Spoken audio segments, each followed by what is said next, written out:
Good evening, everyone. Today we're going to award the winners of the first ever Investograms Trading League. In the third place, we've got John Marco with a profit of 12,800.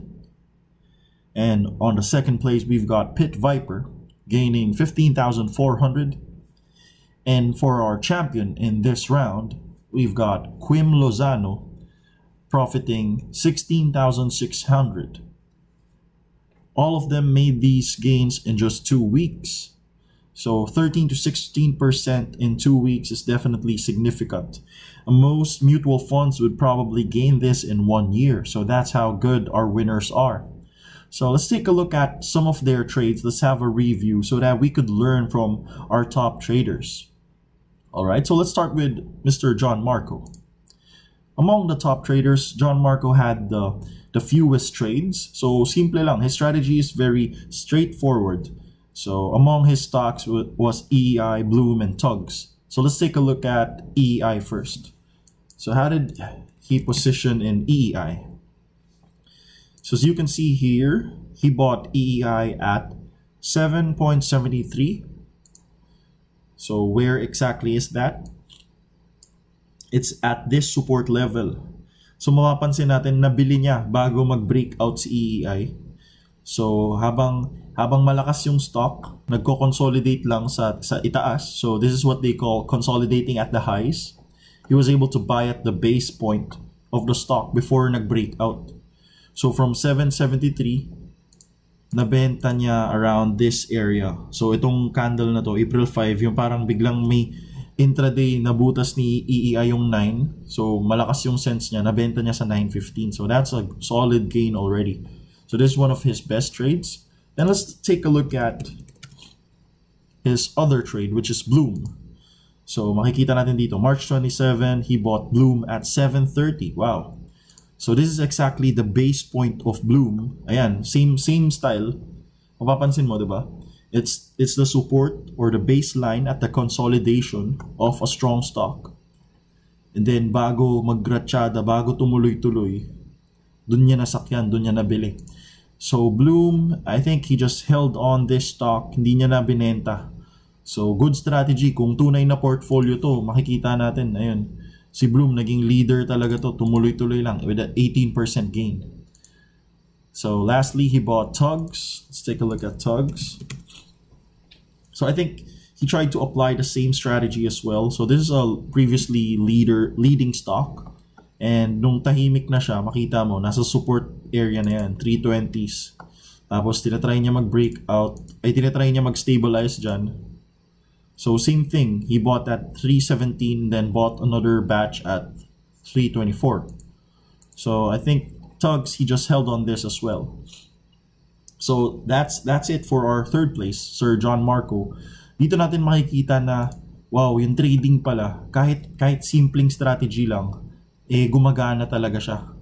So with less than 6 trades, right? Less than 5 trades lang to. Tapos wala masyadong galaw pero profitable siya. So dito natin napapatunayan na hindi kailangan galaw ka ng galaw sa merkado. As long as pinpoint yung accuracy mo, kaya mo talagang pumasok sa tamang support levels. Ito nga, yung importance talaga ng pagbasa ng support and resistance. Simple lang pero profitable siya. So ito yung napatunayan ni Sir John Marco. So congratulations again. Let's move on to the next player. So this is the history of Mr. Pit Viper. So this one, ibang estilo naman. Ito yung kinagandahan ng trading. Walang isang perfect na style. So ang maganda dito, depende yan sa personality mo, sa attitude mo, sa efforts mo. So you could totally adjust and still be profitable in trading. So ang style ni Sir Pit Viper, mapapansin natin dito, marami rin siyang mga intraday. Kunyari ito, yung first trade niya, PXP, bought at 320, tinapon niya sa 335. So yan, intraday trades lang yan. Pero tignan mo, on the same day, binayback niya yung 319. So ito yung mga parang galawang veterano na to. Kasi kung marunong ka talaga magbasa, kaya mong ilang beses gatasan yung isang stock. So tignan natin yung trade niya sa PXP. So here, ito yung isang araw lang, binay and sell niya. Ayan, makikita natin ang haba ng wick. So, pwede tayo gumamit ng intraday charts dyan para makita yung mga signals kung kailangan. Pero, the important thing here is to note is he bought back at 319. Okay, so he was probably betting na confirmed bottom na si PXP. And baka may news nung time na yun, di ba? Parang meron silang oil field o kung ano man yun. And then, you could see here that he sold PXP, yung rebuy niya ng PXP, binenta niya sa 351. So, significant gain na yun. So, where is that? From 319, 351 is here, 10% gain. So, paano mo masabi na sell na sa 351? Kahit wala kang indicator or system, simple lang yan. Kung basic support and resistance trader ka, alam mo na at 350 to 360, baka mahirapan na siya. So that's just a safe trade na kumbaga taking profits on this quick time span. So not bad. So yun yung isa sa mga trades ni Sir Pit Viper. Next that I'd like to highlight is EEI. So karamihan sa participants natin may EEI. So definitely yung EEI kasi isa sa mga surprisingly strong stocks nitong mga panahon na to. Pag tinignan mo siya, ayan oh. Kung yung normal bias natin sa EEI, dapat resistance na yan at 8 to 850, dapat hirap na yan. Pero pinatunayan niya dito sa malakas na breakout niya. Nung retake niya yung 8, tapos break niya yung 840 level, dyan niya pinatunayan yung lakas niya. Ayun, makikita natin yung volume, solido. So dito nasabi siguro ng mga traders natin na there's something different with EEI's move right now. So let's take a look at Pit Viper's move on EEI. So he bought at 828. Okay, 828. So tignan natin yan. 828. Around this point. Yan. So 828. And then he sold at 920. So here.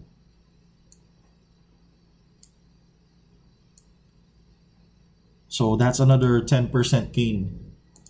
So this is a quick, simple lang to. Kumbaga, he bought the break sa 820, 8 peso level. So na-confirm yung strength ni EEI. So simple buy on breakout strategy. Tapos nung umakit na, ayan, baka resistance level na nung pataas. Kaya tinapon niya na. So good trade. Easy 10% again. So let's see. Same strategy. So next trade we're gonna look at is CHP. Ito yung magandang trade ni Mr. Pit Viper. So ito yung isa sa last trades niya. April 5, April 6. So ito yung last na nabanat niya.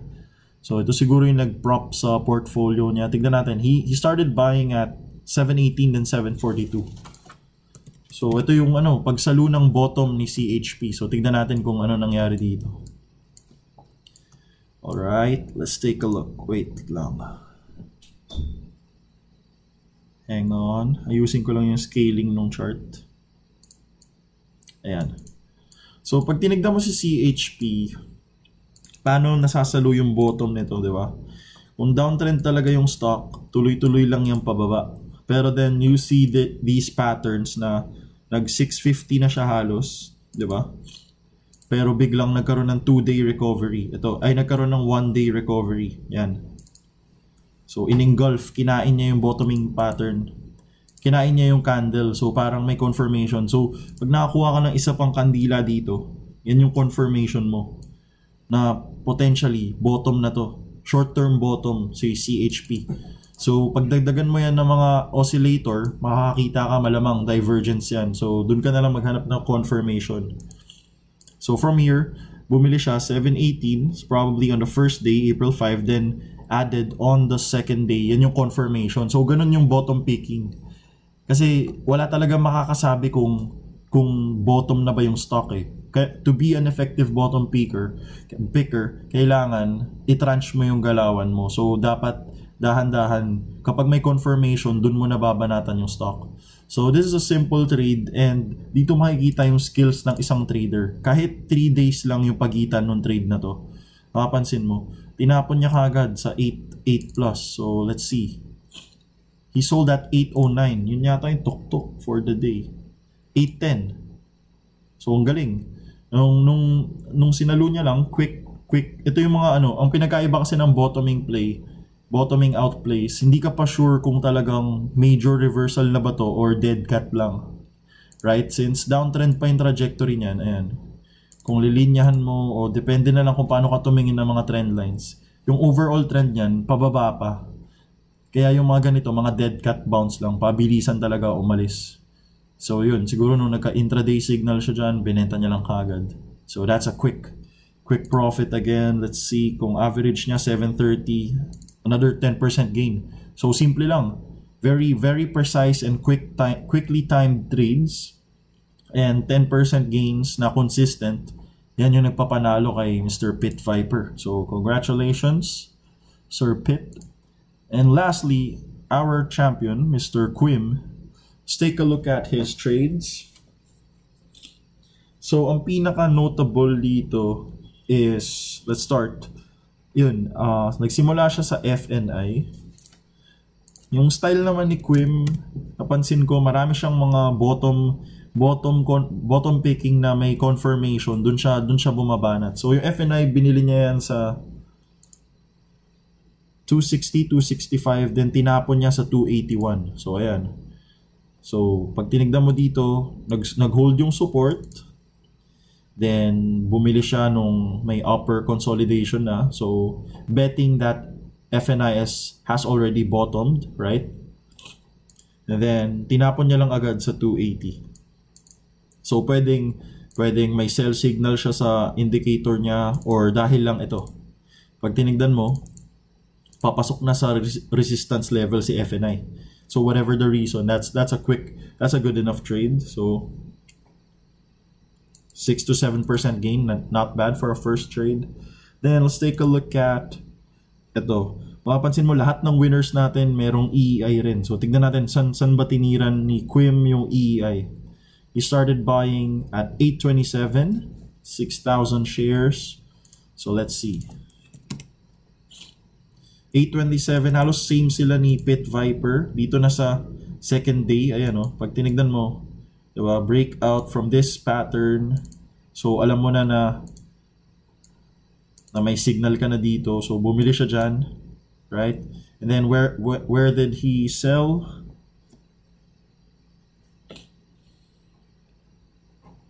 Two tranches, 915 tas 955. So ayan, dito natin makikita yung importance ng tranching. So unlike yung first two players, yung second place natin and third place, tinapon nila yung EEI ng isang bagsak. Pero ito si Sir Quim, nahawakan niya pa. And dun sa 915 nagbenta siya, right? So ito. Kasi kakabahan ka sa araw na to. Ayan may mamahabang wick, 'di ba? So maraming traders siguro kinabahan na diyan.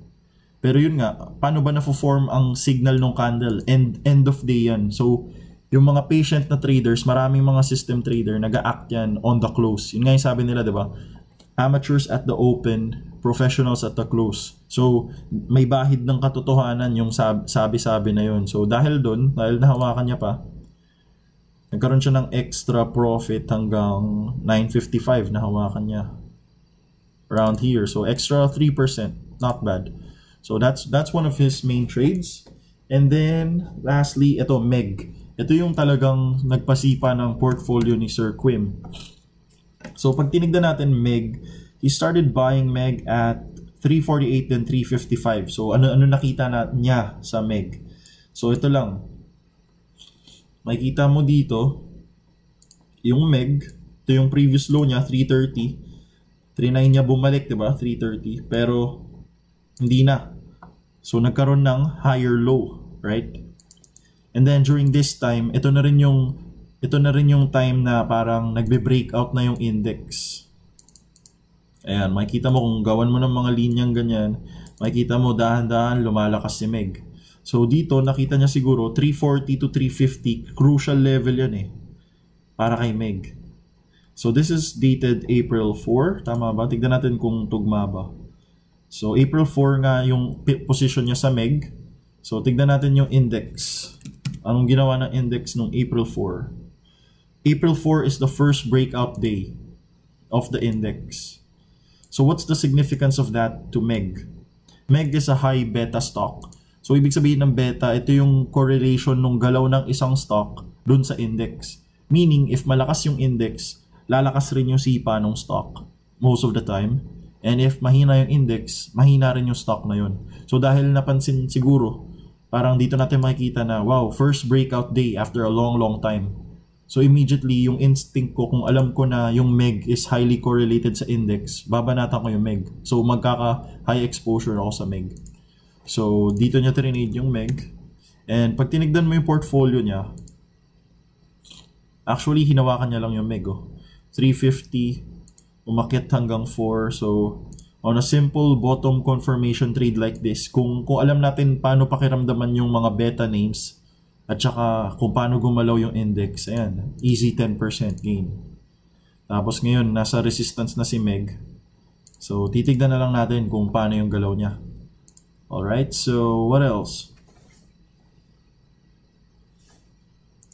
Last trade of Cirquim is JFC. Ganun din. Nung pa-bottom, mapapansin mo dito, ito naman, nag-lower low pero trinay niya mag-bottom confirmation. So, pag tinignan natin, namili siya ng JFC sa 195, 195, 90. Yan. 2 tranches around this area. Yan. So, same style. So, yun yung estilo ni Cirquim. Kapag nag-bottom yung stock, tapos parang nagkaroon ng slight confirmation, dun niya pinupuruhan. And at this point, na-reward rin naman siya. Ayan, may 6 to 7% trade ka from that. So that's another good strategy. So congratulations to Cirquim for winning the first place. Thank you everyone for joining the first ever Investagrams Trading League. So sana antabayanan nyo yung mga susunod na competition and marami pang mga mas malalaking competition. So yun lang. This is a good practice itong Investagrams Trading League. Pero antayin nyo. In the coming months, we're gonna have bigger announcements and bigger prizes. So stay tuned. Thank you, everyone.